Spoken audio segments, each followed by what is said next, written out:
गंजाम खलिकोट रे निर्वाचन हिंसा जनकर मृत्यु को नहीं तातिले लोके मेडिकल चिकित्साधीन थिबा बीजेपी कर्मी मृत्यु पर उत्यक्त लोके थाना घेराव कर अभियुक्त को गिरफ दाबी लोके थाना घेराव कर थाना घेराव बेले उत्तेजना देखा स्थिति नियंत्रण पर एक प्लाटून पुलिस फोर्स मुतयन कर 20 तारीख सोमवार दिन राजनैतिक हिंसा घटी बीजेपी कर्मी दिलीप पाहाणकर मृत्यु होता मरणांतक आक्रमण शिकार होई 3 जन गुरुतर आहत होती खलिकोट श्रीकृष्ण शरणपुर गांव में बीजेडी कर्मी गुंडागर्दी नहीं अभियोग होता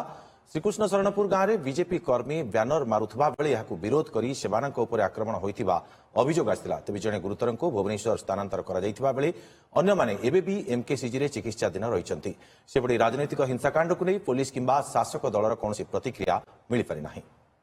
अधिक सूचना लाइव आम सहित जोड़ी होती खलिकोट थाना परिसर जगन्नाथ साहू आम सहयोगी जगन्नाथ एवं स्थिति के भाव में रही कारण ये लोके पूरा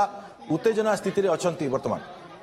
राजनीतिक हिंसा बीजेपी कर्मी को हत्या पर एवं स्थिति पूरा आप देखिए खलिकोट थाना परिसर रे स्थिति उत्तेजनामूलक एवं सेमानंकर दाबी रहिला जे जो माने एथिरे संपृक्त अछंती सेमानंको गिरफ करा जाऊ एवं सेथिपई दीर्घ सकाळ 6टारू एपर्यंत थाना परिसर हजार हजार कर्मी रहिचंती सेमानंको दाबी जणाउचंती एपर्यंत पुलिस केवल 8 जन को गिरफ करथिबा दर्शैछि वर्तमान प्रेस रिलीज जरिया दर्शैछि तो बीजेपी रो जो प्रार्थी अछंती तांग सहित आलोचना करबे आज्ञा कोन कहबे तो एत बड़ घटना घटिगला कहार दोष बोली भावुंट कौन कौन घटी ता पूर्व कौन कौन अभियोग दि जाता बर्तमान सुधा कौन पुलिस कार्यानुष्ठान नहीं कौन आपण मान आश्वस्ति दी आज्ञा बड़ दुख एवं परितापर विषय खाली खाली रे गोटे निरीह पिलार जीवन चलीगला यही दल दल यही पार्टी से पार्टी कहीकि से माने गोटे बदला नेले कथा थिला जे किछि बैनर आमर बीजेपी कर्मी लगेला बेले बीजेडी वाला कहले ना तुम लगे पारबनी सी से कहले जे आज्ञा आपण मान लगी आमर कहीं लगी पारबनी ना सी लगी पारबनी तापर ताकू जहाँ जमी धक्का फका मारी ये करी उच्चबाच हो समय किसी लोक आसी मारणास्त्र 4 जन को आक्रमण कर भितर जनकर अवस्था सीरीयस थिला एवं सी काली राति हॉस्पिटल दिलीप पाहान से मृत्युवरण कले वर्तमान बीजेडी वाला जर बल ताटिया कामुड़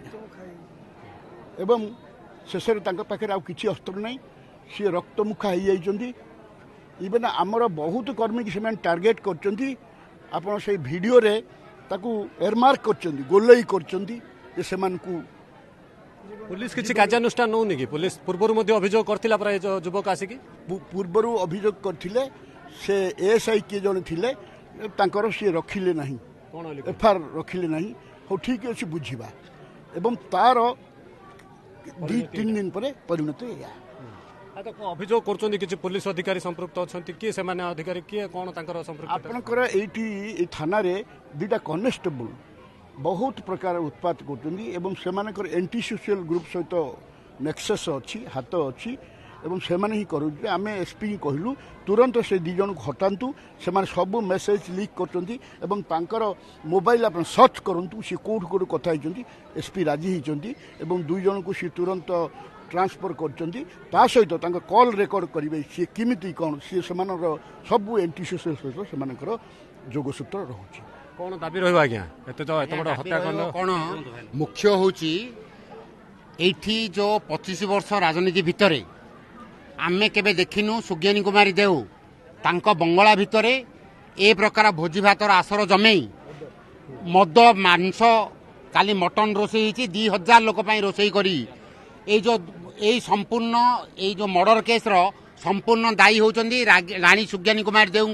जो कहते पुतुरा बोली साकेत रामेराव सी होती प्रथम दायी प्रथम ये ताकू उत्तेजना मूलक बयान देकर से पिला पठाई पुलिस मु बुझी तमें जहाँ करुच कर एनी हाउ आमर सूर्यमणि वैद्य जितबार अच्छी एणुक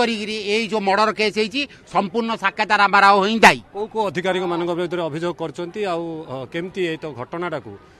ठीक रे करा जाई परथांदा परिचालना करा जाई परथांदा किंतु एत बड़ घटना घटिला जन जीवन पळेला कि मात्र राजनीति पे आज्ञा देखंतु गोटे गणतंत्र महापर्व चलची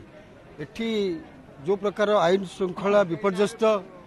ଏଠି ଲୋକଙ୍କୁ ଗୁଣ୍ଡା ଲଗେଇ ଭୟଭୀତ କରାଯାଉଛି ଯେ ଯେଉଁମାନେ ଭାରତୀୟ ଜନତା ପାର୍ଟିରେ କାମ କରୁଛନ୍ତି ସେମାନଙ୍କୁ ଆକ୍ରମଣ କରାଯାଉଛି। ଆଉ ଆର ମୁଖ୍ୟ କର୍ପୋରେଟ୍ ହେଲେ ଆପଣଙ୍କର ବିଧାୟକଙ୍କର ସ୍ୱାମୀ। ଆପଣମାନେ ମନେ ରଖିଥିବେ ତଳ ଦିନେ ଦାନପୁରରେ ଗୋଟେ ମର୍ଡର କେସ୍ ହେଇଥିଲା,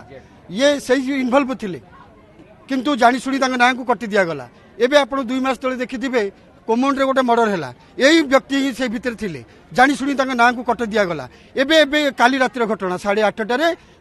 ପୁଣି ସେଇ ଦିଲ୍ଲୀପ ପାହାନଙ୍କୁ, ସେ ଜଣେ ଭାରତୀୟ ଜନତା ପାର୍ଟିର ସକ୍ରିୟ କାର୍ଯ୍ୟକର୍ତ୍ତା ଥିଲେ, ତାଙ୍କୁ ଏହି ବ୍ୟକ୍ତି ହିଁ ଷଡ଼ଯନ୍ତ୍ର କରି ପରିଚାଳନା କରି ତାଙ୍କୁ ହତ୍ୟା କରାଗଲା। ଆପଣମାନେ ଭଲ ରଖି ଜାଣି ରଖନ୍ତୁ,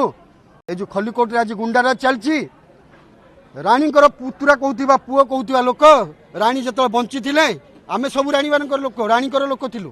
ଏ ଖଲିକୋଟ ରାଣୀଙ୍କର ଲୋକ ଥିଲେ, କିନ୍ତୁ ରାଣୀ ମା ଯେତେବେଳେ ବଞ୍ଚିଥିଲେ ଏଇ ଲୋକ ସେ ସମୟରେ ଏଇ ସବୁ କାରଣ ବାତାବରଣ ହଉଛି ଏଇ ଯୋଉ ରାଣୀଙ୍କର ପ୍ରପର୍ଟି ପଡିଛି, କାଳେ ସାଧାରଣ ଜନତା ପ୍ରପର୍ଟି ମାଡି ବସିକି ନେଇଯିବେ, ତେଣୁ କରି ତାଙ୍କ ପୁତୁରା ଏ ଲୋକଙ୍କୁ ଭୟଭୀତ କରେଇ ସେ ପାୱାରକୁ ରଖିବା ପାଇଁ ଚାହୁଁଛି। ଖଲିକୋଟ ଜନସାଧାରଣ ବୁଝିଗଲେଣି ଆଜ୍ଞା, ଖଲିକୋଟ ଲୋକ ସାଧାରଣ ବୁଝିଗଲେଣି। ଆଗାମୀ ଦିନରେ ଏଇ ଯୋଉ ରଜା ଗଣତନ୍ତ୍ରକୁ ହତ୍ୟା କରୁଛନ୍ତି ଲୋକମାନଙ୍କୁ ଉଚିତ ଜବାବ ଦେବ। ଆଉ ବର୍ତ୍ତମାନ ଏଇ ଯୋଉ ଦୋଷୀ ଅଛନ୍ତି, ଆପଣ ଯଦି 24 ଘଣ୍ଟା ଭିତରେ ଦୋଷୀକି ଦଣ୍ଡ ନ ଦିଆଯାଏ ତାହେଲେ ଭାରତୀୟ ଜନତା ପାର୍ଟି ରାଜରାସ୍ତା ଗୋଲେଇ ଆର ଦୃଢ ପ୍ରତିବାଦ କରିବ। ଆଗରୁ ତ ପୂର୍ବରୁ ଅଭିଯୋଗ ଦେଇଥିଲା ଦିଲ୍ଲୀପ ପାହାନ, କ'ଣ ଅଭିଯୋଗ ଦେଇଥିଲା, କ'ଣ ହେଲା? ଏବେ ତ କିଛି ଅଧିକାରୀଙ୍କ ବିରୋଧରେ ଆପଣମାନେ ଅଭିଯୋଗ କରୁଛନ୍ତି, ଏତେ ଲୋକ ଘଣ୍ଟା ଘଣ୍ଟା ଏଠି ଆଉଛନ୍ତି, କ'ଣ ମିଳିବ ବୋଲି ଭାବୁଛନ୍ତି ଆପଣ? ଏତେ ସବୁ ପରେ ବି କିଛି କ'ଣ ପୋଲିସ କାର୍ଯ୍ୟାନୁଷ୍ଠାନ ନେଲାଣି? ବର୍ତ୍ତମାନ କୁହାଯାଉଛି 8 ଜଣଙ୍କୁ ଗିରଫ କରାଯାଇଛି, କମାନେ ସମ୍ପୃକ୍ତ ସେମାନଙ୍କୁ ଗିରଫ କରାଯାଇଛି? କ'ଣ ଚୁଚ୍ଛା ଲୋକ ଗୁଡାକୁ ଗିରଫ କରିକି ସୋବାଜି କଲେ କ'ଣ ହବ? ଆମେ ଦୋଷୀକି ଦଣ୍ଡ ଦେଲୁ ବୋଲି, ଏଇଟା ଉପଯୁକ୍ତ ଦଣ୍ଡ। ଯୋଉ ଲୋକ ମାରିଛି, ଯୋଉ ଲୋକ ଷଡ଼ଯନ୍ତ୍ର କରିଛି, ଯୋଉ ଲୋକ ମାରିବା ପାଇଁ ସେମାନଙ୍କୁ ପଇସା ଦେଇଛି, ସେଇ ଲୋକ ଗୁଡାକୁ ଧରିବା ପାଇଁ ଭାରତୀୟ ଜନତା ପାର୍ଟି ଦାବି କରୁଛି। କୋଉଠି ନା କୋଉଠି ଆପଣଙ୍କର ଏଇ ପୋଲିସ ବାଲା ସେଇ ମୁଦାଲାଙ୍କ ସାଥିରେ ସମ୍ପର୍କ ରଖିକି, ଯେତେବେଳେ ଆମେ 4ଟା ବେଳେ ଏଇ ଜିନିଷ ଜାଣିଲୁ ଯେ ଆପଣଙ୍କର ଶ୍ରୀକୃଷ୍ଣ ଶରଣପୁର ପଞ୍ଚାୟତରେ କିଛି ଅଘଟଣ ଘଟିବାକୁ ଯାଉଛି, ତ ସେଠି ପୋଲିସ ବାଲାଙ୍କୁ ଆମେ ମୁଁ ନିଜେ ଆସି ଫୋନ କରିକି କହିଲି, ସାର୍ ଆପଣଙ୍କର କିଛି ଲୋକାଲ ଲୋକ ସେଠି ଆମର ଯେ ସମସ୍ତଙ୍କ ଭିତରେ ଗୋଟେ ରୋଷ ରହିଛି। ପୋଲିସ ପ୍ରଥମେ ମାମଲା ନେଲା ନାହିଁ, ପୋଲିସ କାର୍ଯ୍ୟାନୁଷ୍ଠାନ ନେଲା ନାହିଁ, ଯଦ୍ୱାରା କି ଏତେ ବଡ଼ ଘଟଣା ଘଟିଗଲା ଏବଂ ପୋଲିସ ପ୍ରଶାସନ ଭିତରେ ପୋଲିସ ପ୍ରଶାସନ ଅପରାଧରେ ମଧ୍ୟ ସମ୍ପୃକ୍ତ ଅଛି ଅଭିଯୋଗ କରୁଛନ୍ତି।